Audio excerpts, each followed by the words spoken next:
السلام عليكم متابعي رفيا، لبس عليكم على خير. ما كتشوفوا هنايا الزيتون الاسود، وكما وعدتكم انني ان شاء الله نشارك معكم مراحل ديال تهيئ الزيتون او تخليل الزيتون الاسود اللي كتسمى طمطمرت.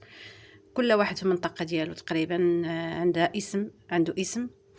المهم منطقه حنا ديال بني ملال والنواحي كيسموه طمطمرت. وهذا الزيتون جبته من البليده،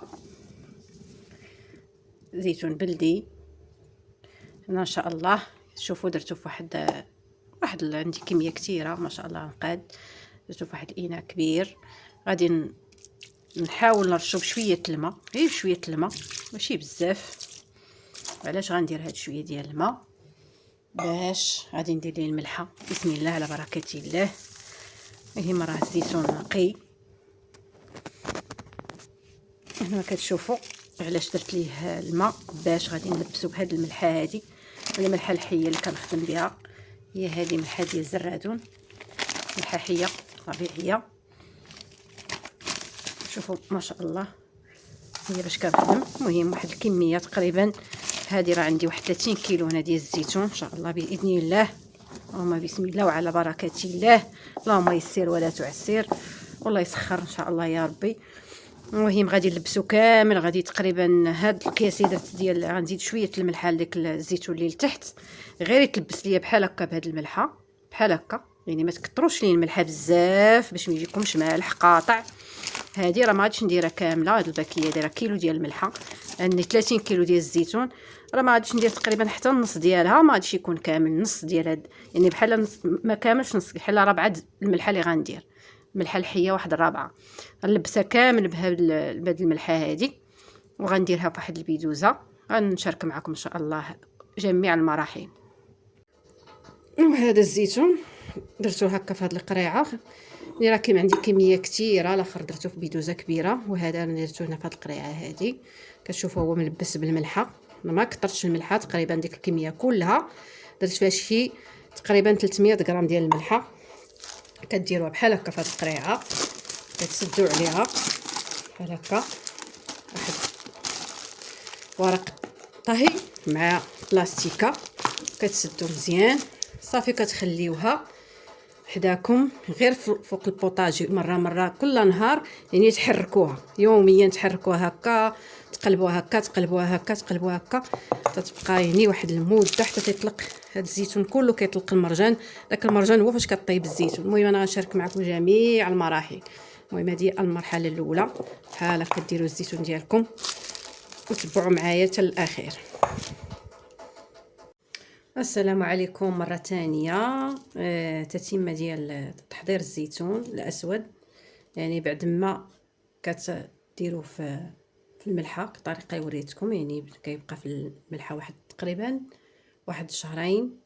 المهم كديروا في قريعة الزاج ولا مهم بيدوزات، في داك الماء ديالو كيبقى يطلق مع الملحة، كيطلق داك المرجان ديالو. ومرة يوميا بشكل يومي كيتقلب يوميا. يعني تقلبوا ديك البيدوزه ولا القرعه فاش درتو، يعني يوميا كيبقى، يعني كيولي اللون ديالو. غادي يبان لكم اللون ديالو ولا احمر، يعني تيولي احمر. وسبحان الله العظيم ملي كيرجع تجفو عاوتاني مره اخرى، يعني كيرجع اللون ديالو. المهم هذا هو الزيتون شاركت معكم. غلفتو بالملحه ودرتو يعني في بيدوزه. بقيت يعني نديها ونجيبها يوميا كتقلب يعني كتطلق داك المرجان كامل تقريبا مده ديال شهرين. كندوق الزيتون كنلقاه يعني المذاق اللي بغيتو. انا تنبغيه بمذاق يعني باقي فيه الزيتون، يعني ريحه الزيتون تكون قويه، تكون باقي مر، هذا تيكون مزيان. المهم كنغسلو من بعد ديك المده، كنغسلو من داك المرجان ديالو، كنحيدو ونديرو فواحد البانيو، نغسلوه بالماء مزيان نقيه، نخليه في شبيكاتين يتقطر. كنشرو في الشمس، يعني كتنشرو في الشمس واحد البلاصه اللي هي نقيه طبيعه الحال. مني كتنشرو واحد النهار يعني ديال الشمس يعني كافي.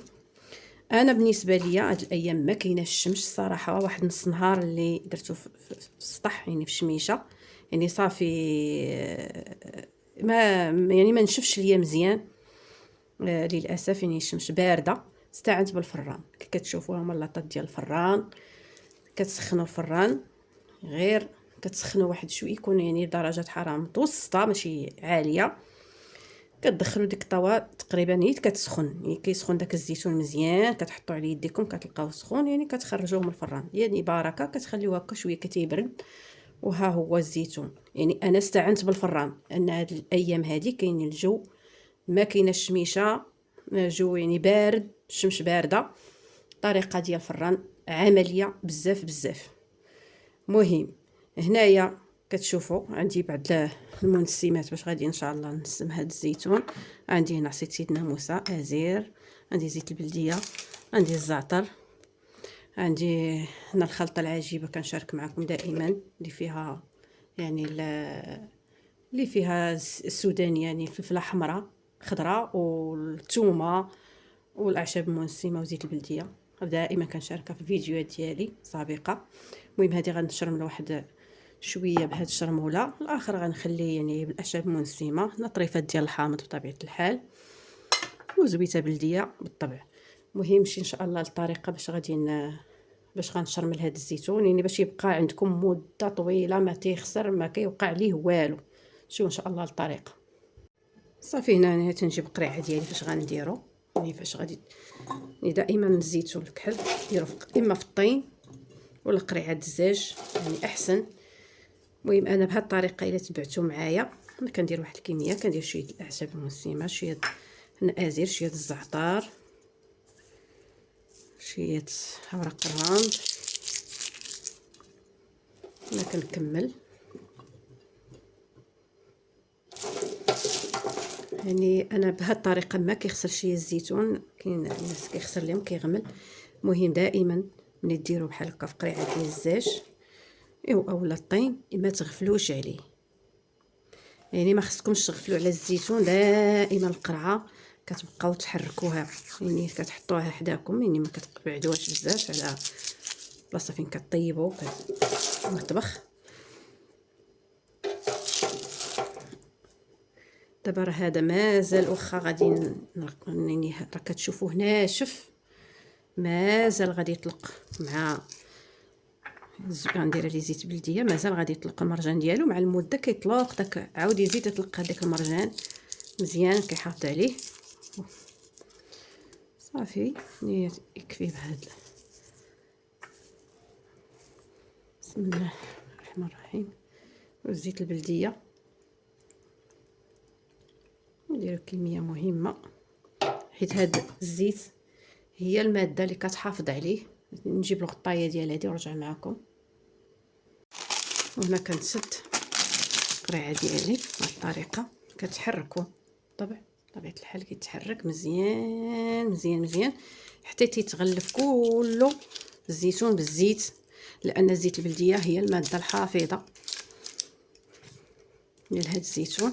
المهم هاد القريعه غادي تخليوها بحال هكا حداكم في المطبخ، يعني مره ما تغفلوش عليها، نهاريه ولا نهار لا، بحال هكا كتحركوه نتوما ملي كتبغيو تستعملوه تاخذوا منه باش تستهلكوه، كتحركوا ديك القريعه بحال هكا، كتقلبوها وتشقلبوها بحال هكا.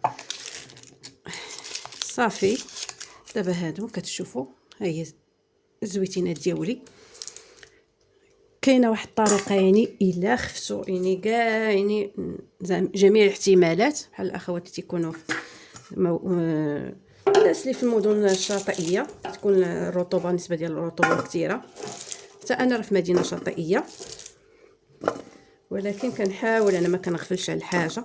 خفتوا انه كاع يخسر لكم بهذه الطريقه، غتشدوه هكا يخليوه ناشف وديروه في ساشيات، يعني ديروه في المجمد، ديروه في ساشيات وديروه ديال الثوب ولا ديال الورق وفي ميكا وكديروا في المجمد، راه ما كيوقع ليه والو. الوقت اللي غتبغيو الزيتون كتجبدوه بحال هكا عاد كتشرملوه الشرموله اللي بغيتو، ديك الساعه كديروا له الشرموله اللي بغيتو، زيدوا له اعشاب منسمه، يعني تخليوه هكا خام بحال هكا تخلي. دابا انا غندير واحد شويه نشرمل، غنزيد شويه اعشاب منسمه، واخا يعني الثومه عندي هذا الصلصه هادي راه عندي فيها اعشاب منسمه، ولكن ماشي مشكل نزيد شويه. هنا غادي نجيب واحد بسم الله، ندير صلصه حاره اللي كيبغيو الزيتون بهذه الطريقه يعني حار يجي غزال هكا.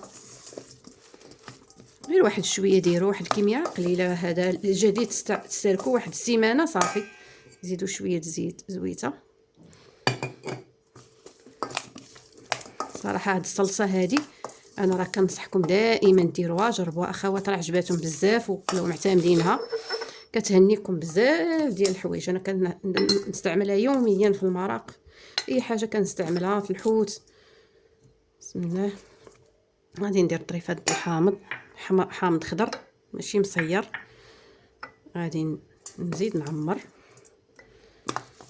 الزيتون راه ما كثرش ليه الملحه في الاول، انا راه كنتو شفتوا الفيديو الاول، يعني راه الحامض الزيتون ما كثرش ليه الحامض، ما كثرش ليه الملحه عفوا. كاين الناس اللي عندهم ارتفاع الضغط، يعني مبلاش واخا تكون ملحه يعني مزيانه، واخا تكون ملحه الحيه ضروري غتنقصوا من الكميه ديال الملحه.